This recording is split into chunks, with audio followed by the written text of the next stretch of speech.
Hello, hello. I'm Casey. And I'm Fallon. And this is Render the Darkness, being brought to you today from Antarctica Junior, aka our studio. Yes. We forgot to turn on the heat, so if you are watching this, not listening to it, sorry we're so bundled up, but it is really cold. Yes.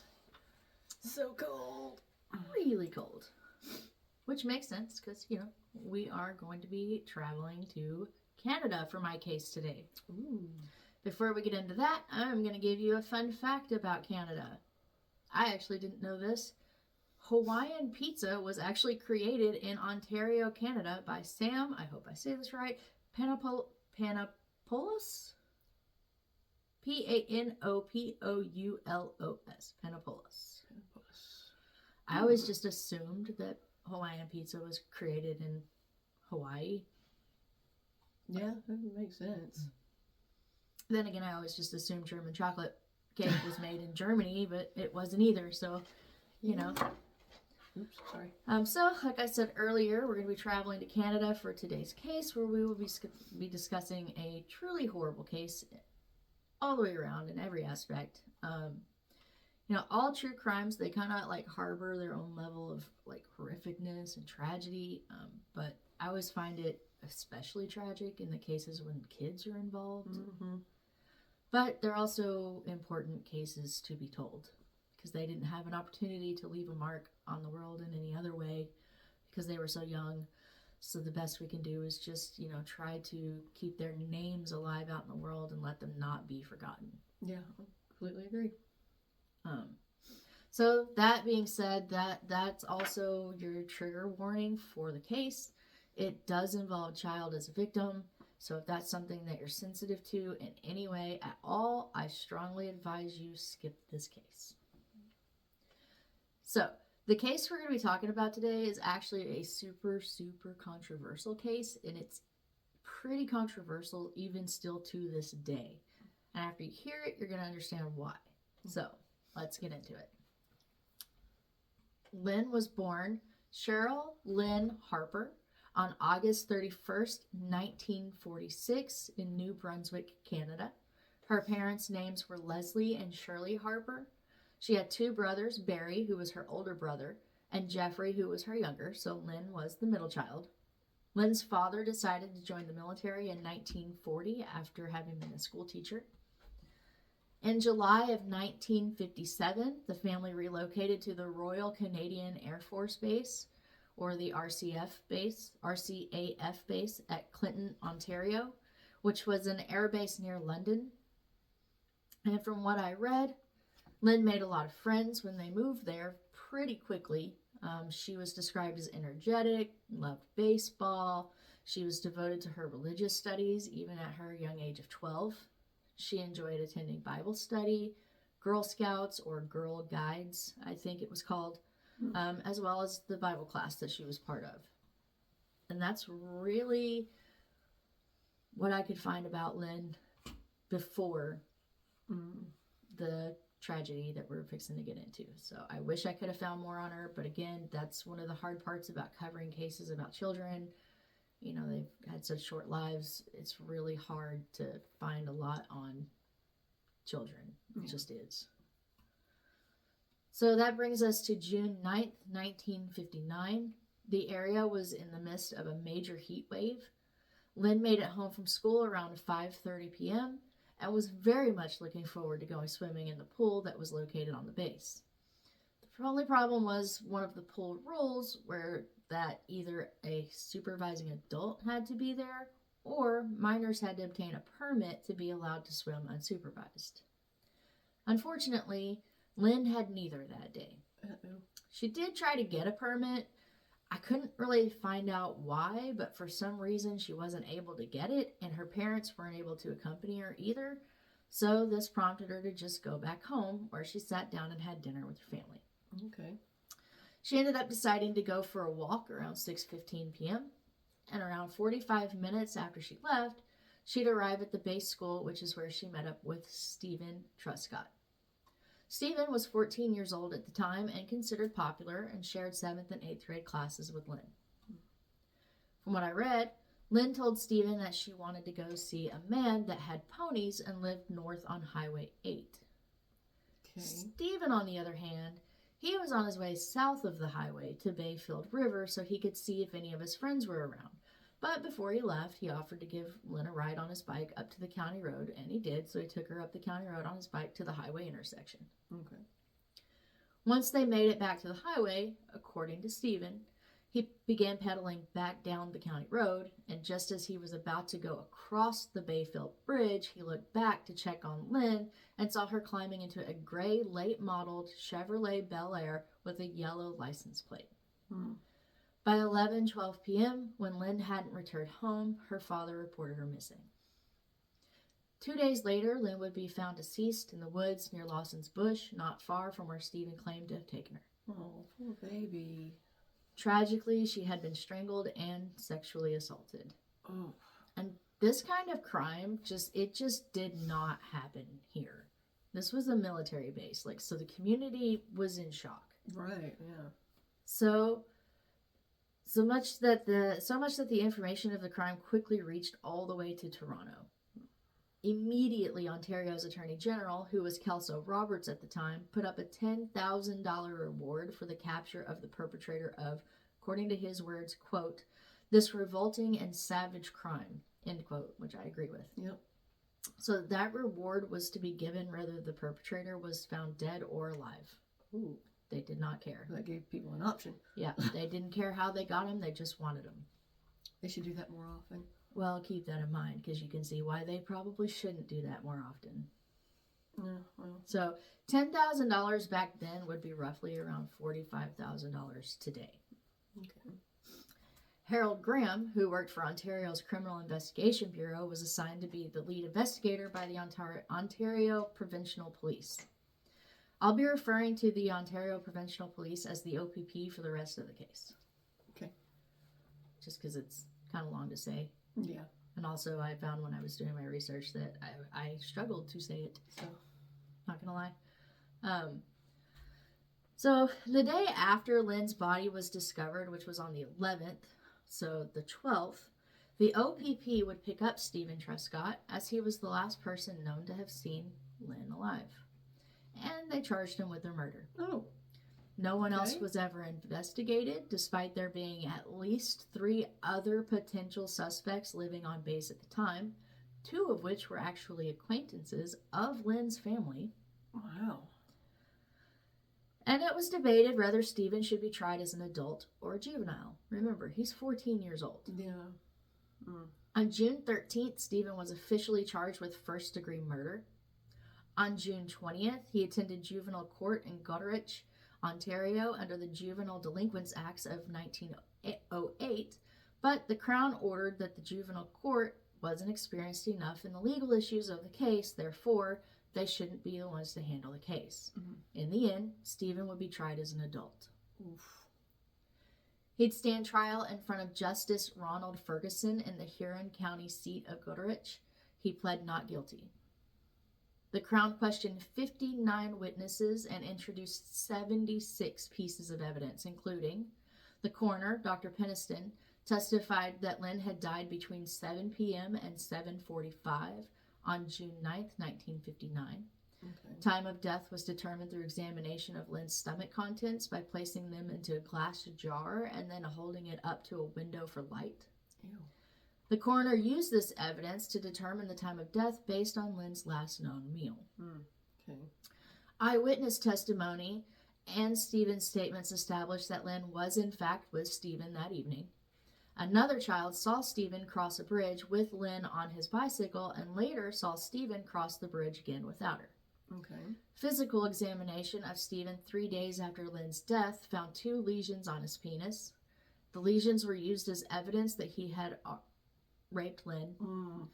No one else was seen with Lynne that evening, so Oof. defense counsel Frank Donnelly presented 15 witnesses to the court, including evidence which challenged the test of the stomach contents and disputed the time of death presented by Dr. Peniston, accounts that Steven had met Lynne in the schoolyard after 7 p.m. on June 9th to give her a ride to Highway 8 on his bicycle, eyewitness testimony about Steven returning across the bridge alone, which placed him far from the area of Lawson's Bush, and physical evidence of Lynne's body and the location where it was found indicated that she'd been strangled and assaulted. The jury was sent to deliberate. They were sent at 10:45 to deliberate and returned at 10:55 on September 30th, 1959 to deliver a guilty verdict. 10 minutes. Wow. Yeah. 2 weeks later, they handed down a guilty verdict with a plea for mercy. Steven was immediately sentenced to death by way of hanging by Justice Ferguson, making Steven Canada's youngest death row inmate ever. Wow. His execution date had initially been set for December 8th, but on November 20th, the execution date would get pushed into the following year to February 20th, so Steven's lawyer would have fair time to appeal. But 2 days after Steven's 15th birthday, his attempted appeal would be denied. But his death sentence would be commuted to life in prison the following day. Okay. And on February 24th, his application for leave to appeal to the Supreme Court of Canada was also denied. A book was published in 1966 by author Isabelle Laborde. I hope I say that right. Laborde. Don't ask me. I'm terrible at those things. I hope I said that right. If I didn't, I'm sorry. And the book was titled The Trial of Steven Truscott, which I will link in the show notes, that book, because it is important to this case. So if you get a chance to read it, absolutely read it. Mm-hmm. So in it, she outlined some pretty significant flaws in the prosecution's case, which triggered new interest in what was already a case of interest to the public, and this led to a lot of pressure on Canadian Supreme Court to review the case and Steven's conviction. In October of that year, for 5 days, they heard testimony, and then in January of 1967, they heard submissions, and on May 4th, 1967, by a vote of 8-1, the conviction was upheld. Mm-hmm. On October 21st, 1969, Steven was paroled after serving 10 years. He would go on to live under an assumed name for a while and settle down in Gulf, Ontario. He would get married and have 3 children. In 1997, he requested a DNA test to be done in an attempt to prove he was innocent, only to find out in late 2000 that all physical evidence from the case had vanished. Oh, no. Poof. Gone. Wow. Despite that, he was determined to clear his name, so on November 29th, 2001, he filed a petition with Federal Ministry of Justice to have his case reviewed. He submitted a 600-page brief that had been prepared by the Association in Defense of the Wrongfully Convicted on Steven's behalf. In it, they alleged that the conviction was the result of shoddy forensic science, police tunnel vision, and the extreme suppression of evidence. In January 2002, the Minister of Justice ordered an investigation into the matter, and the Honorable Justice Fred Kaufman was appointed to review the case. Justice Kaufman reviewed the historical record and a substantial amount of fresh evidence, including the testimony of over 20 witnesses. In April of 2004, Justice Kaufman delivered a report of over 700 pages in which he concluded that, quote, there was clearly a reasonable basis for concluding that a miscarriage of justice likely occurred, end quote. Justice Kaufman's report looked at evidence that had been collected at the time of Lynne's death, including the analysis of the stomach contents, the decomposition of her body, and the amount of rigor mortis, which, if you don't know what that is, it's stiffening of muscles after death, which had been crucial factors in the conviction, as they always are. Yeah. Since the original trial, both stomach content analysis and the amount of rigor mortis had been found to be highly unreliable scientific evidence of time of death. Justice Kaufman recommended that the case be referred to the Ontario Court of Appeal. June 19th, 2006, the Ontario Court of Appeal began a 3-week hearing based on fresh evidence. The original coroner stated that Lynne died between 7 p.m. and 7:45 p.m. Therefore, the Crown argued that if Lynne died between 7 p.m. and 8 p.m., that Steven was the murderer. Yet if she died after 8 p.m., he was not. Okay. The new evidence included expert witness evidence about determining the time of death and the use of stomach contents. The witnesses concluded that the time of death noted on Dr. Peniston's autopsy was not scientifically valid. Stomach contents suggested at a time of death closer to the evening or night of June 9th, 1959. Timeline of events. Steven Truscott, A Civil Society Through Education and Dialogue. The stage of body, histology, and weather suggested a time of death toward the day or night of June 10th, 1959. Okay. So definitely after 8 p.m. Yeah. Well past the time they have been saying it was. Yeah. Two previously undisclosed reports by Dr. Peniston, which indicated different times of death. So he even had two different times logged in his notes. These were not included in the 1959 or the 1966 Supreme Court references. But why? That would would think that would be like, This case really, really got me. It really did, because I have a lot of opinions on this case. Testimony from a dermatologist who indicated that lesions on Steven's penis were consistent with a pre-existing skin condition, not injury. Oh. The court was presented with the following options. They could either dismiss the reference, order a new trial, enter an acquittal, or they could provide a declaration of innocence. Okay. On January 31st, 2007, in a very rare move, the Ontario Court of Appeal allowed the admission of oral arguments into the appeal. Between the original trial in 1959 and the 2007 refence, many scientific advancements had been made which allowed more accurate determination of time of death.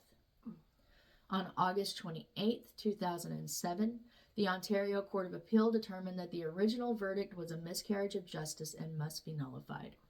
Based on the miscarriage of justice found by the court, it was determined that Steven should be acquitted. Steven then requested a declaration of innocence, not just an acquittal. The court refused, not having heard any evidence that provided that Steven couldn't have been the murderer. However, with so much time passing, there would be no chance of getting an actual conviction on that, so a new trial would be pointless. Yeah. Therefore, finally, on March 28th, 2008, the Robbins report was completed and provided a recommendation for the amount of compensation that Steven was to be given for his now determined wrongful conviction. The report concluded that Steven should receive $6.5 million for his suffering since his original conviction, and he was acquitted of all charges. Wow. Isn't that crazy? Yeah. That's like how... They just wanted a person. They just wanted somebody to put it on. Yes. I mean, you figure that with it happening, you said on a military base or close to a military base? It's close to the military base. Actually, it was on the military base because it was at the schoolyard of the military base. It was at the military base's schoolyard. Okay, well, you figure since it happened on the military base, they would be a lot more thorough. Well, here's my thing. There's a lot that I didn't include in this, and if you read the book, you're going to get a lot more of these details. But if you remember in the beginning, I mentioned that there were 3 other potential suspects on a military base. Right. Put that together. Who would you rather blame? Me personally? No, not you. I'm saying, if you had somebody who were in a high position of hierarchy and you didn't want them to be accused or go down for something, yeah, you would find another person to put it on, right? Yeah. I'm not saying that that's what happened. Right. I have no idea if that's what happened. Could be, could not be. Don't come at me. But I'm just saying, I read all of the evidence. I read the case notes. I read all of the court documents. I really deep dove this case because I was so intrigued by it. And I genuinely do not believe Steven Truscott had anything to do with Lynne's. He was just wrong place, wrong time, and an easy target. That's my opinion. I don't really know how I feel about it because, I didn't read as much of it as you did. Yeah. But, it's I don't know if I can really say I don't think 100% sure he didn't do it. Because, I mean, you know, he had the opportunity. I mean, And he that's was there. literally their only Yeah, like you said, evidence is that he was there. Wrong place, wrong time. Yeah, but like you say, you know, the actual time of death wasn't until June 10th. Correct. Well, that's what they determined later on after Right, using, no. you know, much more advanced scientific evidence than just holding stomach contents up to the light of a window. Yeah, I've never heard of that before. I mean, this was, you know, Well, the 50s. 50s. 50s. I don't know what kind of technology they did or didn't have back then, but True. I don't know. I've stated my opinion on the case. I think he was innocent, and I do think that, you know, him being acquitted, and I do think him getting some kind of compensation for the things that he had to go through. Because think about it. Let's say somebody committed the crime, right? Mm-hmm. And then they got out, and they got married, and they had kids, and they were living their life, and they could just move right along, you know? Would they continue to go back and over and say, hey man, DNA test me, lie detector test me, here's all the evidence I have that it wasn't me? Like, would somebody just keep going back and pushing if they really did do it? Yeah, that's true. Because they're taking a huge chance of them reopening the case and reopening the evidence and reevaluating it. They're taking a huge chance that they might get slapped back into prison. Or they may be found guilty for something else or charged with something else. You know, so that's a huge gamble for somebody who did do it to keep going back and pushing that. That's true. So, you know, I don't know. Like I said, just my gut feeling. My gut is that he didn't do it. But again, this was a huge controversial case in Canada, especially. So, what do you guys think? Do you think he was wrongfully accused, or do you think that they shouldn't have let him go? I don't know. Like I said, I mean, like at the beginning, I was probably like, yeah, you know, there's possibility, but then, you know, like the more they got into it, the more evidence and a lot, you know, it's kind of like, yeah, you probably didn't do it. So. But that is this episode. Before we go, we want to give a shout out here to Nightmare Roadshow, who, if you have not checked out, you absolutely should, because they're awesome. They're so cool, funny people. They're hilarious. We just did an interview with them a few days ago. It came out. We had a lot of fun. But absolutely go check them out. Very cool. Decon and Laura Slashers, who we did our interview with. There are other people on their show as well.